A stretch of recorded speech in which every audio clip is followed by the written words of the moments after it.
E eu vou contar uma história que... Eu vou pedir licença para contar rápido essa história, Joãozinho, que eu já contei na internet, mas por estar diante de um padre que estudou comigo, um rabino, eu quero contar essa história, para você ver como o Hashem trabalha, como o Senhor trabalha.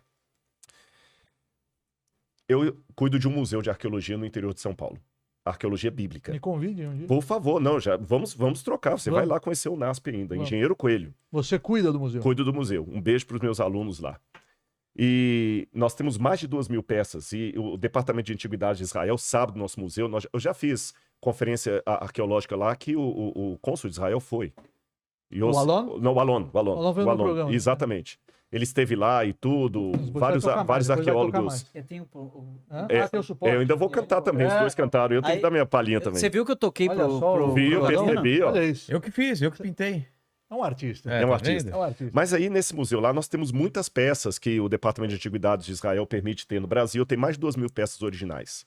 Mas se você perguntar qual que é a minha descoberta arqueológica mais significativa, não aconteceu em Israel, não aconteceu no Oriente Médio, aconteceu no Brasil e é a peça que eu vou contar e vou contar olhando para vocês. Tem um tijolo que há 40 anos alguém trouxe do Iraque. Quando os brasileiros trabalhavam no Iraque, na Mendes Júnior, em construção civil lá, um brasileiro visitava as ruínas da Babilônia. E fez amizade com um soldado lá, brasileiro, gosta de falar de futebol, aquela coisa toda. Quando ele estava voltando para o Brasil, ele pediu aquele tijolo. E trouxe para o Brasil. Ele trouxe porque o tijolo tinha uns desenhos bonitinhos. Quando chegou no Brasil, ele ia jogar fora aquele tijolo. Ele ia jogar fora aquele tijolo. Mas aí a esposa falou, não joga fora não. Dou para o professor Paulo Barbosa, que ele é professor de história. Ah, bom. Esse professor ficou com esse tijolo mais de 20 anos. Quando eu estava no museu mostrando algumas escritas cuneiformes, esse professor chegou e falou, eu tenho um tijolo lá em casa com esses desenhos. Eu vou doar para vocês. Eu cresci o olho, como você fez aqui agora. Eu falei, eu quero ver. Quando chegou na casa dele, que me deu o tijolo, eu pus no colo assim. E eu falei, professor, isso aqui não é desenho, isso aqui é escrita acadiana. Ele falou, o que está escrito? Eu falei, não dá para ler igual se ele é o jornal. Mas dá para traduzir, porque em arqueologia a gente estuda egípcio, arcadiano. E eu traduzi. As 3 linhas do tijolo dizem assim, eu sou Nabucodonosor, rei da Babilônia, provedor dos templos de Eságila e Êsida, e filho primogênito de Nabopolassar, rei da Babilônia. Quando eu traduzi o tijolo, eu publiquei a tradução num artigo indexado, a gente precisa disso para o currículo Lattes. Aí depois veio a vez de datar o tijolo. Aí eu fiz uma parceria com a USP, eu já estava estudando na USP nessa época, para datar o tijolo pelo IPEM. A gente faz uma datação com termoluminescência, que data a cerâmica. E bateu que o tijolo tinha 2.300 anos. Ele é 300 anos antes da Era Comum. Aí eu tive um problema. Vocês que são teólogos sabem qual é. É que o Nabucodonosor está 600 antes da Era Comum. Os cristãos falam antes de Cristo, o judeu fala antes da Era Comum. Então, se o tijolo está dando 300, como é que eu explico essa defasagem? É falso? Aí o professor Casimiro Munita, que eu mando um abraço para ele se estiver nos ouvindo aqui, ele me explicou. Não, mas a análise é precisa? É precisa. Tem um erro de 50 anos para mais, para menos, mas é precisa. Mas ele me explicou. Quando a gente data a termoluminescência, a gente data a queima da cerâmica.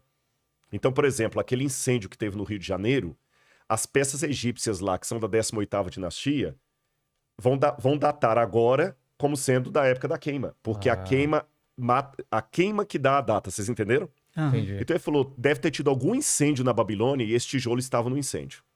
Quando eu fui a Londres, eu descobri em Londres, numa exposição que tinha lá sobre os judeus no cativeiro, que aliás isso era negado em Yale antes, que o cativeiro era um mito. Por isso quando você falou do cativeiro, e hoje a gente tem a comprovação histórica que o cativeiro babilônico existiu.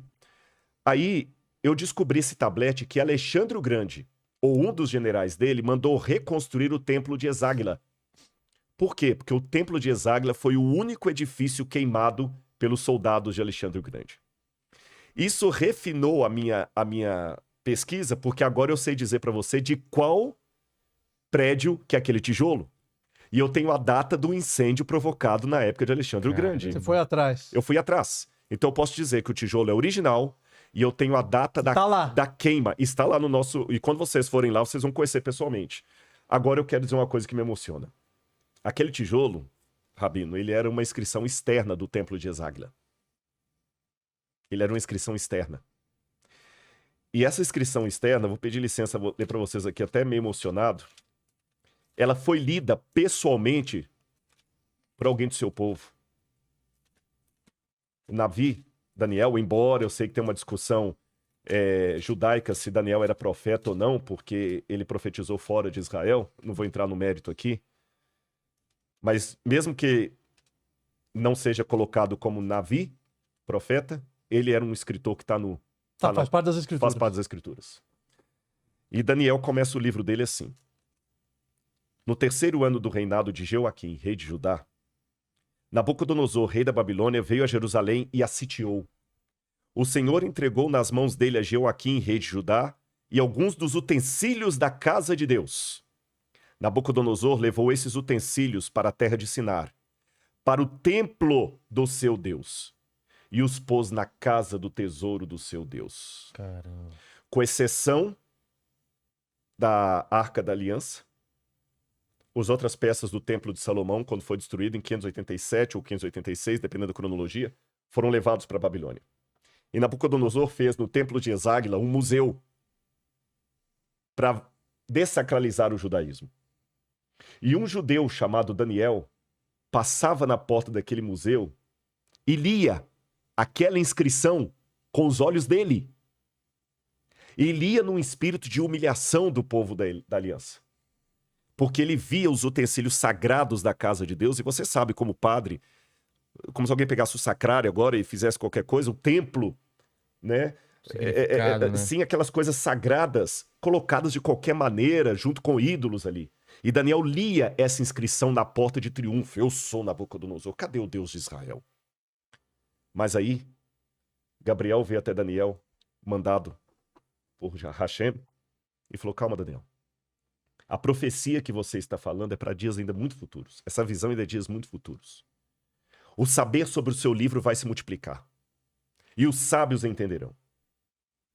2.600 anos depois, Hashem, o Senhor, permitiu que aquele tijolo que Daniel leu com os próprios olhos dele estivesse num país chamado Brasil, num outro museu que testemunha para as pessoas que isso aqui não é um conto da carochinha.